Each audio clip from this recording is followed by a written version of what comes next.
Hi everyone, today we're going to create an Alebrije drawing. You're going to start with this worksheet here, and there are 4 different codes. You're going to take your iPad, and I want you to pull up the camera app, and you're going to take your iPad and just scan the code for one of the drawing channels. They each have different types of drawing videos. So I am going to just scan this one here to show you. So I'm just going to put my iPad on the screen. And you'll see when I scan the code here, I'm not clicking anything. I'm just putting the code in the screen. And then I click this button and it will take me to a channel that has a ton of different animal how to draw videos.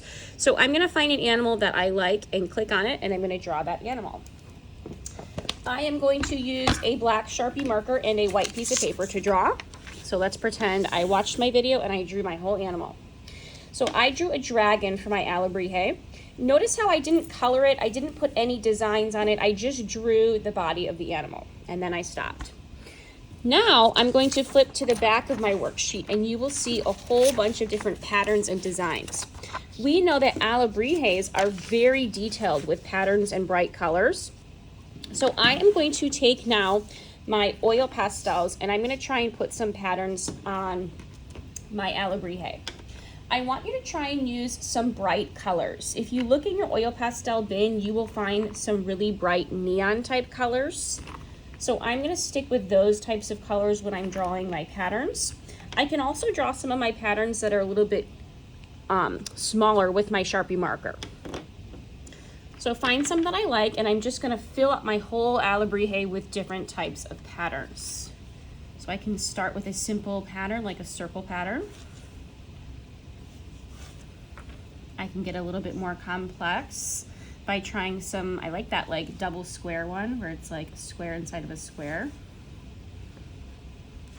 So some of these patterns are a little bit more tricky, like they need a skinnier drawing supply. So some of the patterns I can use my Sharpie marker if I like. And then what I can do is I can take my oil pastels and I can just kind of add some color over some of the Sharpie.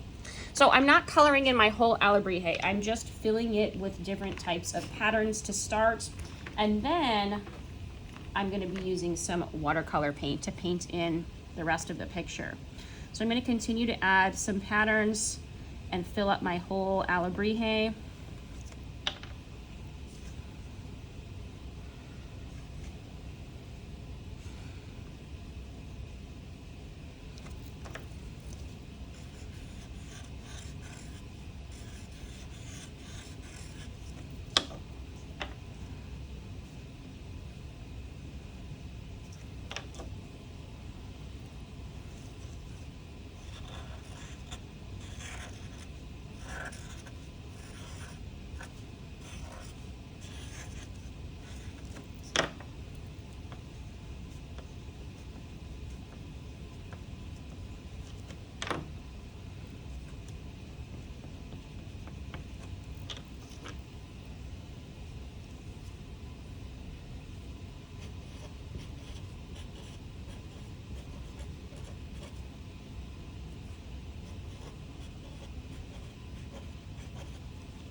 All right, I finished adding patterns to my whole Alebrije. See how I did not color it in. I just drew some patterns with my Sharpie and I drew some patterns with my oil pastels.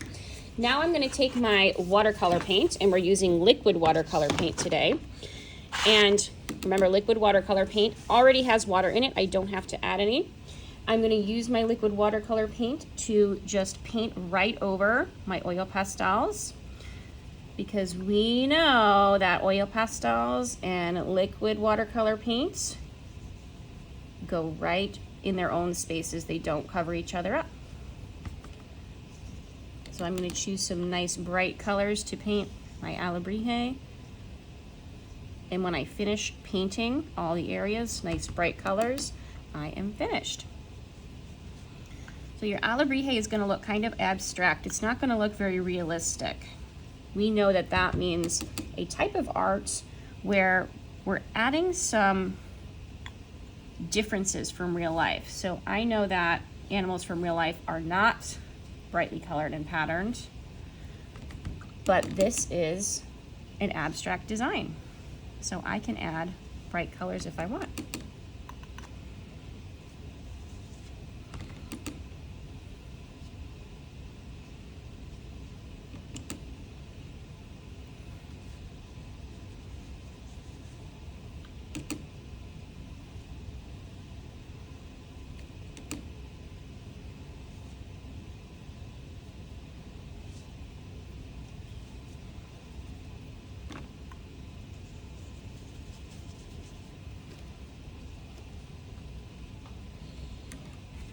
All right, I finished painting my Alebrije. If I wanted to give the background a design, I could do that as well. I could paint a nice design around the background.